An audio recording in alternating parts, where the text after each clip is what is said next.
The stars had never looked so close. They shimmered like trembling tears upon the dark velvet of space, whispering a story long forgotten by time itself. And in the middle of that endless void, a single cry broke the silence, a cry not of fear but of return. Aboard the Haven Light, the last human exploration vessel to survive the Andorian collapse, Captain Elias Ward stood before the viewing deck, gazing into the void. The hum of engines was steady, almost like a heartbeat, but tonight it sounded different, slower, heavier. It had been weeks since the last transmission from the Andorian system, a realm said to be cursed since the war that shattered the celestial accord. Yet, something stirred out there, something alive. "Captain," said Lieutenant Mara, her voice cautious yet trembling with awe. "You should see this." Elias turned toward the holoscreen. The signal they'd been tracing for days suddenly took shape, a pulse, rhythmic, almost musical. But beneath the static there was something else. A voice, soft, melancholic, speaking in a language older than human memory. He leaned closer. "Can you isolate it?" Mara nodded, fingers dancing over the console. The hum cleared, and for the first time the voice became clear. "To those who remember light, I am not gone." The words were faint, echoing as though spoken from beneath an ocean of stars. Elias felt a chill crawl down his spine. "That's not possible," whispered Dr. Kale, the ship's linguist. "That's her voice." Elias turned sharply. "Whose?" "The Andorian princess Lyraea Valen. She died 20 years ago during the siege of Ireless Prime." The bridge fell silent. The name Lyraea carried a weight that none could ignore. She was a symbol of peace, of unity between species, until her death ended everything. The war that followed nearly erased both her people and humanity from existence. And now, her voice was calling through the dead silence of space. Elias exhaled slowly. "Trace it. Lock coordinates. We're going after it." The crew hesitated. They all knew what it meant. Entering the forbidden Andorian system. A place marked as a gravesea by the Galactic Treaty. But the captain's eyes burned with something fierce, hope. Mara swallowed hard. "Yes, sir." Hours later, the Haven Light broke through the edge of the system. What awaited them was not destruction, but beauty born of ruin. The shattered fragments of once glorious cities floated amidst the remains of crystalline moons. The light of dying suns painted the debris with hues of sapphire and gold. "This place," Cal whispered, "it's like a cathedral of ghosts." Elias said nothing. He only stared at the center of it all, where the signal pulsed strongest.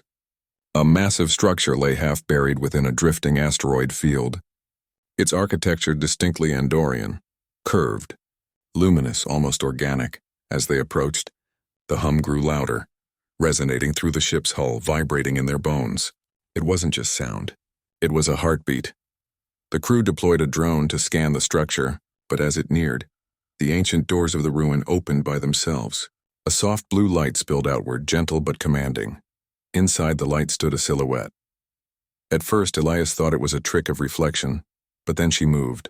A figure, slender and radiant, with eyes like twin nebulae. Her hair floated around her like a halo of silver threads. And when she spoke again, her voice reached through their comms, wrapping around his very soul. "Human, you heard me." Elias's breath caught. He could feel her presence, real, alive, impossibly alive. "I thought you were gone," he murmured. "So did I," she replied softly. "But something brought me back. Something human." The bridge went silent. The hum of the Haven Light slowed, as if the ship itself was holding its breath. And then, for the first time in 2 decades, the Princess of Andoria opened her eyes. Their color shimmered like dawn breaking over a dying world. And when she extended her hand, toward the view, toward him, it felt as though the stars themselves had begun to remember what life was. For a long time, no one on the Haven Light spoke. The bridge crew stared in silent disbelief at the image flickering across their holoscreen, a living legend breathing among the ruins of her people. Princess Lyraea Valen. The woman whose death had ended an age of peace, and whose name had become a prayer whispered across galaxies. And now she stood again, bathed in silver light, her eyes searching the void like someone waking from a long and gentle dream. "Signal stable," Lieutenant Mara breathed. "She's transmitting directly to us." Elias Ward felt his pulse racing. "Open a channel." Static rippled for a heartbeat, and then her voice came through, warm and hauntingly human. Your kind still walks the stars? How long have I slept? Elias stepped closer to the console. 2 decades since the war. You were believed lost, dead. Lyraea tilted her head slightly as if tasting the word dead upon her lips. Her gaze softened, distant. Then death is not what I thought. There was silence, and then light, a voice that whispered, remember. The way she spoke, slow, melodic, full of sorrow and wonder, made even the static sound like music. Dr. Kale, unable to contain himself, whispered, Princess, if you truly are Lyraea, your existence could change everything. Humanity and Doria both need hope again. Her expression darkened. Hope? Your kind called it peace once before the fire fell. My world is dust, my people echoes. Tell me, human, what do you call hope now? Elias stepped forward, his jaw tightening. We call it survival. And we keep walking. That seemed to strike something in her. A faint flicker of emotion touched her eyes, a glimmer of respect or perhaps memory. Then we share that, she said softly. For I too walk again. The transmission flickered, showing glimpses of her surroundings. A chamber lined with crystalline vines, softly pulsing with light. The air around her shimmered with bioenergy, something far beyond human technology. Dr. Kale's eyes widened. Captain, that's not just architecture. That's regeneration tech. Living matter. She's standing inside an Andorian life cocoon. It's what kept her preserved. Lyraea closed her eyes as though hearing him. It was not meant to awaken me. It was meant to remember me. The cocoon should have stayed silent, but something stirred it. Elias frowned. What stirred it? She looked directly at him then, through the screen, through the stars. A signal, human in origin. A fragment of song carried by your explorers years ago. It reached the ruins like a heartbeat calling through stone. It woke me. The room went silent. Elias blinked, his chest tightening. That couldn't be coincidence. He remembered now. Years ago, his own father had been one of the peace envoys who broadcast human lullabies into Andorian space as symbols of peace before the war. Could it have been one of those? It was soft, Lyraea continued, her voice tender. A melody of sorrow, yet filled with warmth. It called me by what I once was, child of light. It made me remember who I am, and that I must find the ones who still sing. Elias's voice softened. Then you didn't just return, you answered. Her lips curved faintly. It wasn't quite a smile, but something deeper, perhaps. But my body is weak. My cocoon cannot sustain me for long. If I am to live again, I must touch life itself. Elias knew what she meant. Contact, a physical bridge between species, between the dead and the living. He took a breath. Prepare the shuttle. I'm going down. Mara's eyes widened. Captain, that's a restricted system. If her energy field collapses, you'll be vaporized. I know, Elias said quietly. But if she's telling the truth, she's not a ghost. She's a survivor. And survivors deserve a hand. As the crew scrambled to prepare the descent, Lyraea's voice echoed one last time through the comms. Then come, human. Let the stars witness the first touch of life. Reborn. Elias glanced out the viewport as the shuttle detached, plunging into the silver mist of the ruins below. In the silent void between heartbeats and destiny, 2 worlds, once enemies, moved closer than they ever had before. The shuttle Aurora's wing glided through the fractured maze of Andorian ruins like a single heartbeat drifting between bones of a dead god. Dust shimmered around it, glowing faintly blue where the fragments of Lyraea's palace once floated. Inside, Captain Elias Ward sat at the controls, silent. The closer he got, the heavier the silence became, not empty but alive. It was as if the stars themselves were listening. Dr. Kale monitored the readings, his voice unsteady. The atmosphere here's not possible. There's oxygen, radiation levels are stable, temperature balanced. This place should have collapsed centuries ago. Elias watched as the ancient structure ahead pulsed faintly with light, like the heart of a sleeping world. Maybe something or someone is keeping it alive. As they neared the entrance, Lyraea's voice returned through the intercom, clearer now, almost human in tone. You are close. The gate knows your presence, the word sent a shiver through him. The gate? Before he could ask, the structure opened on its own. massive crystalline panels folding away like petals. The shuttle drifted inward, bathed in a glow that seemed to hum against their skin. When they landed, the light dimmed and silence settled once more. Elias and Kale stepped out. The ground beneath them wasn't metal or stone, it was soft, warm, alive. The air was filled with tiny, drifting motes that shimmered like snowflakes made of light. Kale whispered, "It's beautiful, like walking inside a memory." And then she appeared. Princess Lyraea stepped forward from the depths of the chamber, her steps soundless. Her long silver hair caught the light like woven moonlight, and her eyes, those ancient, endless eyes, met his. Elias froze. Every instinct screamed that what stood before him should not exist. Yet she did, alive, radiant, fragile. "You came," she said softly. "You heard my song and crossed the silence." Her voice held neither command nor expectation, only wonder. "I had to see for myself," Elias replied, taking a cautious step forward. "To know if you were real," her gaze softened. "Do humans always doubt what they hope for?" He hesitated, then smiled faintly. "Only when it matters." Lyraea looked around the chamber. "This place remembers what my people once were. Our cities sang, our oceans glowed. And now it sings only to me." Elias could see it, the faint sorrow behind her calm. She was surrounded by beauty, yet utterly alone. "I thought I was gone," she murmured. "Then I heard your kind's music, faint and distant. It was imperfect, but alive. That imperfection woke me." Kale stepped closer, fascinated. "Your people were pure energy lattice organisms, weren't they? No wonder your consciousness survived within the cocoon." She turned toward him with a small nod. "We transcended the flesh once. But perhaps we lost something in the process. You humans cling to your pain, your dreams, your hope. That is what brought me back." Elias stared at her. "Hope doesn't make us perfect, Princess. It just keeps us trying." Her lips curved into a faint smile. "And yet that is perfection enough." She stepped closer, her presence warm and bright, though her body seemed almost translucent at the edges. "My energy is fading. The cocoon binds me, but it also drains me. I can remain like this, or I can live again." Elias frowned. "What do you mean, live again?" "Your body is biological. Mine is a fragment of light, memory, and code. If I touch you, if you allow it, my essence may bind with life again. But if it fails, both of us may fade." Kale's eyes widened. "Captain, that's—" "I know," Elias interrupted softly. "It's a risk." He turned to Lyraea. "Why me?" Her voice trembled for the first time. "Because you answered when no one else did." For a long moment he said nothing. Then slowly he reached out his hand. The chamber brightened. The very walls seemed to sigh in anticipation. Lyraea looked at his hand, then at his eyes, and for the first time her calm faltered. "No being has ever offered their hand to one returned from death," she whispered. "Then let this be the first," Elias said.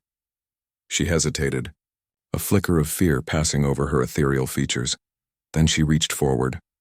The moment their fingers touched, the entire world ignited, light surged around them, warm, endless, alive. Elias felt his heart stutter as memories not his own flooded through him. Oceans of crystal, laughter like starlight, the fall of cities, the silence of death, and the lonely echo of one final dream, to be remembered. When the light faded, he gasped for breath. Lyraea stood before him, still holding his hand, but now her form was solid, real, and her heartbeat echoed faintly beneath his touch. Her voice trembled, soft and awed. "Human, I am alive." And Elias, unable to speak, simply tightened his hold because somehow so was he. The chamber lay quiet except for the soft rhythm of two heartbeats, one human, one reborn. The once cold air was now filled with a delicate pulse of warmth that rippled across the living walls. Elias and Lyraea stood facing each other, their hands still joined, the afterglow of fusion shimmering faintly between their palms. She was no longer a ghost of light, but flesh, warmth, and breath. Lyraea looked down at her hands as though seeing them for the first time. Her silver hair now carried strands of pale gold. Her eyes glimmered like molten dawn. Every inhale seemed to astonish her. "So this is life," she whispered. "I can feel the air. I can feel you." Elias managed a soft smile. "Welcome back to the living, Princess." She tilted her head, studying him. "You risked your life to give me this." "Why?" He hesitated. Because no one, human or alien, deserves to be forgotten. And maybe because we needed you to believe in us again. Her expression softened, touched by something she hadn't felt in centuries. Trust. You humans are strange creatures. You burn your world yet still light candles in the ruins, he chuckled faintly. Guess that's our thing. We keep trying even when we shouldn't. As they spoke, the walls of the cocoon chamber began to dim, their luminescence fading like the last glow of twilight. Dr. Kale, who had been watching in awe, finally broke his silence. Captain, the energy signature's stabilizing. Her body's real. This isn't projection or possession, it's full cellular synthesis. Lyraea turned toward him, her voice calm but resolute. Then this cocoon has served its purpose. It was never meant to preserve eternity, only to remember enough to start again. A tremor ran through the floor. The chamber walls rippled as if the structure itself sighed. Kyle's console beeped urgently. The system's collapsing. Without her energy, it can't maintain the field. We need to leave now. Elias looked at Lyraea. She nodded, serene even in chaos. Go. I will follow. Together they hurried through the crystalline corridor, the air alive with drifting sparks of light. Each step echoed like music through hollow halls that had once hosted kings and poets. At the exit, Lyraea paused. Her gaze lingered on the ruins, on the fragments of her world now fading into dust. For so long I feared to return because I thought I'd only find emptiness. But now I see it isn't emptiness. It's memory. Elias turned toward her. Memories aren't just for mourning. They're how we rebuild. For a heartbeat, their eyes met and the space between them felt weightless. She smiled, a fragile, luminous smile that could have melted even a dying star. They boarded the shuttle just as the ruins began to crumble inward, light scattering across the void like 1,000 falling stars. As the Aurora's wing ascended, Lyraea watched through the viewport, silent tears shining on her cheeks. My world once taught the galaxy how to dream, she whispered. Now it will teach them how to rise again. Elias glanced at her. You sound like someone who's found a reason to live. Her eyes met his. Perhaps I have. The shuttle docked with the Haven light, and the crew stood in stunned reverence as the Princess of Andoria stepped onto the deck. Alive. Breathing, her aura faint but radiant, Lieutenant Mara whispered, She's beautiful. Kyle bowed slightly. Your Highness, welcome aboard humanity's last ship. Lyraea inclined her head gracefully. Then this ship is not your last, it is your first. A vessel of beginnings. Elias smiled faintly. Then let's make sure it doesn't end here. Over the next few hours, the Haven light hummed with life again. Engineers monitored Lyraea's vitals. Kale recorded readings that defied every scientific law. And yet, amid the rush, the princess seemed strangely quiet. Elias found her standing alone by the observation deck, staring out at the stars. The glow from nearby suns reflected off her skin like liquid gold. You don't sleep much, do you? He asked gently. She turned to him, smiling faintly. I did not know sleep before. Now I fear it. What if I close my eyes, and the light forgets me again? Elias stepped beside her. Then I'll remember for you. She looked at him, her voice trembling. Why do humans care so deeply for what they cannot keep? He exhaled slowly. Because caring is what makes it worth keeping. Silence lingered, filled with the soft hum of the stars. Then, as if moved by an invisible current, she reached for his hand again. Gentle, deliberate. When I touched you, I felt more than warmth, she whispered. I felt a story still being written. Elias smiled faintly, eyes glinting. Then let's not let it end halfway. Outside the window, the debris of Andoria's ruins drifted apart, scattering across the void, no longer a graveyard, but seeds carried by starlight. And in that moment, as the human and the princess stood hand in hand, the universe itself seemed to take a breath. 2 worlds, 1 heartbeat, and the promise of dawn. Days passed aboard the Haven light, yet time felt different since Lyraea's return. The crew no longer moved with the tired weight of survivors. They walked as if carrying a quiet miracle among them. Every corridor whispered her presence. Every console hummed with an energy that felt strangely alive. Lyraea had become more than a guest. She was a living bridge between 2 civilizations, a being reborn through humanity's heartbeat. Yet deep within her she could still hear the echoes of the void that once held her soul. Elias found her often standing by the viewport, silent, her gaze lost in the endless sprawl of stars. Tonight, the glow of the Andorian nebula painted her in blue light, and her reflection looked almost ethereal, half human warmth, half cosmic memory. You still listen to them, Elias said softly as he approached. She turned, her voice a breath above the hum of the ship. The stars speak differently now. They sound alive again, but I cannot tell if it is because of me, or because I've begun to dream. Elias smiled faintly. Dreaming's a start. That's how every new world begins. Lyraea studied him for a moment. Do humans always find beauty in ruin? Only because we've seen what happens when we don't. Her eyes softened, a gleam of sorrow crossing their light. When I fell, my people called it the end. But you came, not with armies, but with a song. A human melody woke me. Tell me, Elias Ward, why sing to a broken world? He met her gaze, steady, sincere. Because sometimes the broken ones are listening. The silence that followed wasn't empty. It was full of unspoken truth. Later that cycle, Dr. Kale requested Lyraea's help decoding an ancient data crystal they had recovered from the ruins. She agreed, placing her slender hands on the device. The air filled with shimmering light as forgotten symbols unfolded like blooming flowers. This was the Heartlink Protocol, she explained. A union of thought and emotion used to connect leaders of my kind across distances. It was meant for peace until the war turned it into a weapon. Kyle frowned. You're saying this could link minds? Yes, Lyraea said quietly, but only if both hearts are open. It amplifies not power, but truth. Elias stepped forward. Could it be used again? For something new? She hesitated, looking down at the crystal. Perhaps, but it would need both our essences. Yours and mine. Kale's eyes widened.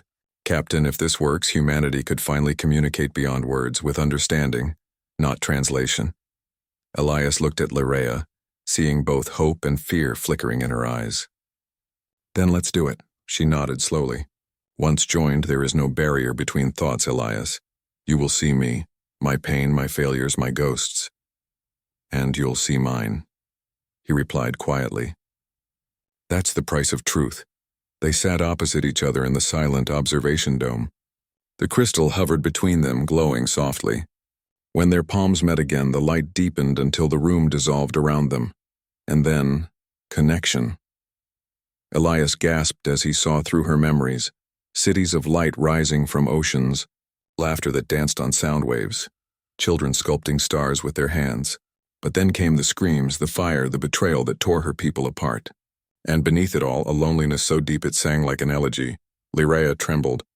She saw him too, a boy standing under collapsing skies, clutching a photograph of Earth. The pain of losing friends to war. The quiet night spent whispering old songs into static, hoping someone, anyone, was listening. They both saw everything. And in that storm of shared memory, they found something unbroken. Hope. Stubborn and pure. When the light faded, both were trembling, tears tracing silent paths down their faces. Elias spoke first, voice raw. You carried so much. Alone. Lyraea looked at him with a trembling smile. So did you. Kyle watched from a distance, awed. It worked. The link stabilized both neural fields. You're in sync. Lyraea nodded weakly. I can feel it. Your heartbeat, your fear, and your courage. It's human. It's alive. She turned toward Elias, her voice soft, shimmering with emotion. In your memories, I saw the way you sing. Not with words, but with heart. That is why I was brought back. Not to restore Andoria, but to remind both our worlds what it means to feel. Elias smiled faintly, the weight of the universe in his eyes. Then sing with us, Princess. We've got a whole galaxy that's forgotten how. Outside the dome, the nebula flared in radiant colors, as if the stars themselves were responding to her awakening. Lyraea looked out, her voice barely a whisper. Perhaps the universe never stopped singing. It just needed someone to listen. And for the first time since her return, she laughed, a soft, musical sound that rippled through the ship like sunlight through rain. Two worlds, once divided by death, now shared a single song, fragile, radiant, and beautifully human. The Haven light drifted silently through the scarred expanse of Andorian space, its engines pulsing like a heartbeat in the dark. But peace rarely lingers long among the stars. A warning siren shattered the stillness. Lieutenant Mara's voice cracked through the comms. Captain, We're picking up a massive energy signature, closing fast. Elias shot up from his chair. Source? Unknown, no transponder, no signal code. But it's big. Before anyone could respond, the viewport filled with blinding gold. A colossal ship emerged from hyperspace. Black and angular, its surface rippling with crimson light. The emblem on its hull made every breath on the bridge freeze. Kale whispered, "By the void. That's a reclaimer vessel." Elias's eyes hardened. The ones who destroyed Andoria. A silence heavier than gravity fell. The reclaimers, an ancient species that had once sought to erase all others deemed imperfect, had vanished after the war. No one expected to see their shadow again, but now they had come, and Lyraea felt them before anyone else. The faint hum beneath her skin turned sharp, painful, like memories burning alive. She gripped the railing, her breath unsteady. "They come to finish what they began," she whispered. "They can sense that I've awakened." Elias turned to her. "We'll protect you." Her gaze rose, fierce and sorrowful. "No, Captain. They don't come for me, they come for you. Humanity carries the same spark that revived me. They fear what you've become." The ship trembled as an energy wave slammed into their shields. Sparks burst across the control panels. "Shields at 40%, Mara cried. "They're charging a second blast." Elias gritted his teeth. "Weapons online. Target their main array." But Kale's readings flashed red. "Captain, it's no use. Their power output exceeds ours tenfold. We won't survive another hit." Lyraea's voice cut through the chaos, calm but resonant. "There is another way." Everyone turned. She stepped forward, her aura flickering faintly, half human, half starlight. "The heart link we forged, it connects not just thought, but life itself. I can channel my energy through the ship's core, amplify your defenses using my essence." Elias's eyes widened. "That could destroy you," she smiled softly. "So could doing nothing." Before he could protest, she placed her hand on the central console. The air shimmered with light, and the ship itself began to glow. Her voice echoed through every deck, gentle, resolute. "You gave me life, humans. Allow me to return the gift." Elias moved beside her, his voice low but steady. "If you're doing this, I'm staying with you." She turned, eyes glistening. "Always the stubborn one."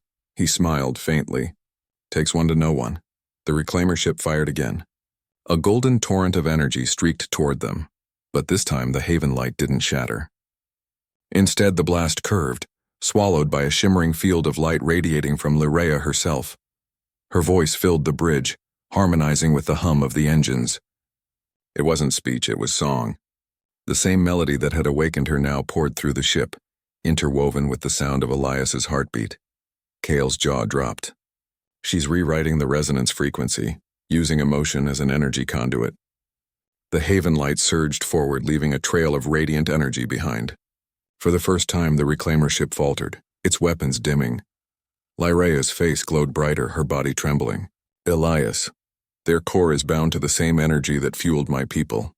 I can reach it, but I'll need your help to focus the link." He stepped forward, taking her hand once more. Their connection reignited. Fire and light, grief and courage.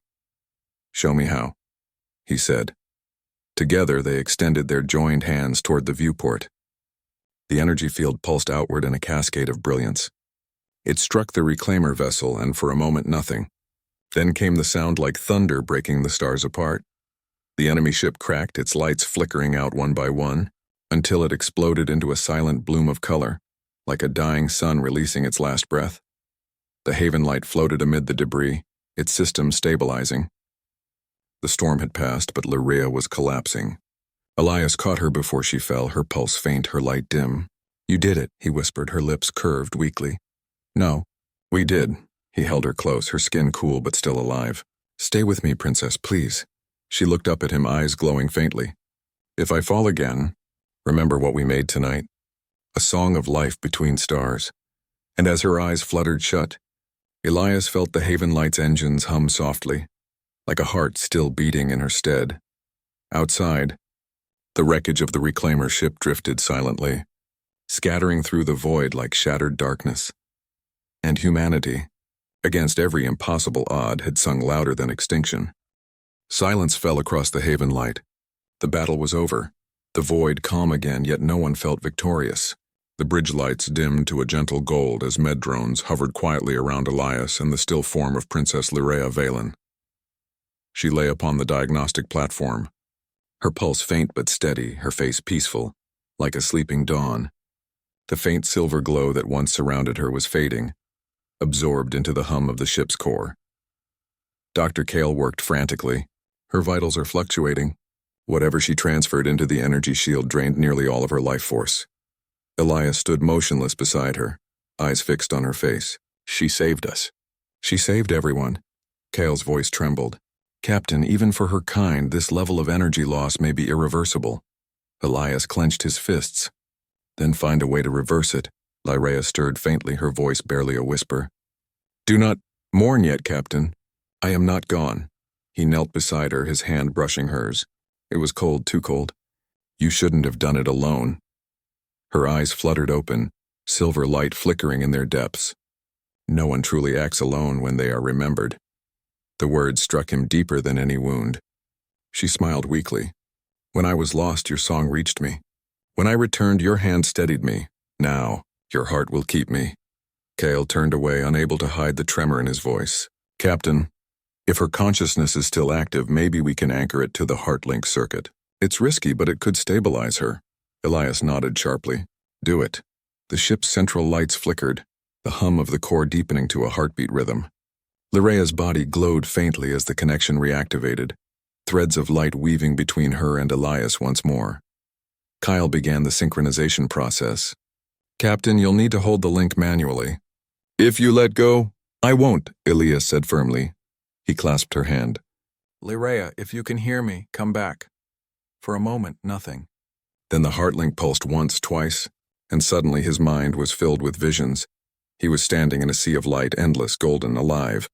Lyraea stood before him, radiant and calm, though her body shimmered like glass under sunlight. Elias, she said softly, you shouldn't be here. I told you, he replied, stepping closer. Wherever you go, I follow. She smiled sadly.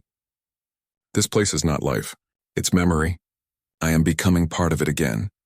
Then take me with you. Her eyes widened, pained. No, humanity needs you.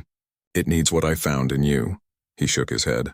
Humanity already has what it needs. It has you. For a heartbeat, the light trembled. Then softly, she reached out and placed her hand on his cheek. You gave me humanity, Elias. The courage to feel, the strength to love what is fragile. I cannot take that from you. He gripped her hand, desperate. Don't fade, Lyraea, please. She leaned forward, pressing her forehead to his. Then promise me this, keep singing. Even when the stars grow silent. Promise you won't let them forget. I promise. The world around them began to dissolve. The golden sea faded into the hum of the haven light once more. Elias gasped, eyes snapping open. The light around Lyraea flickered once and steadied. Kale cried out, her vitals stabilizing. Elias looked down. Her chest rose slowly, her hand tightening faintly in his. Her voice, faint but sure, reached him. You kept your promise. He laughed quietly through tears. You weren't supposed to hear that. I heard everything, she whispered, smiling softly. I am part of your song now. The crew watched in silent awe as her glow brightened, spreading across the floor like dawn breaking through steel. The Haven Light's power reading surged, steady and pure. Lyraea wasn't dying, she was becoming. Her voice filled the bridge, calm and strong. My body may fade, but my essence can live within the ship. I can guide you, protect you, humanity and Andoria, united in one heart. Elias looked up at the lights now shimmering across the ceiling. Then you'll be with us always? A soft, melodic hum filled the air, the sound of her laughter woven into the systems themselves. Always, weeks passed. The Haven Light sailed beyond the ruins of Andoria, carrying not just survivors but a legacy. Where Lyraea's voice once echoed, the ship now sang softly, a harmony of human steel and alien soul. Sometimes when the stars grew quiet, Elias would stand at the viewport, hand resting on the glass. The faint warmth that pulsed beneath it felt familiar, alive. Still holding my hand, huh? He'd whisper, and somewhere deep within the hum of the ship a gentle reply would come, soft as starlight. Always. Two species had once faced extinction, but through one song, one hand, and one heartbeat, they remembered how to live. The stars would never forget them again.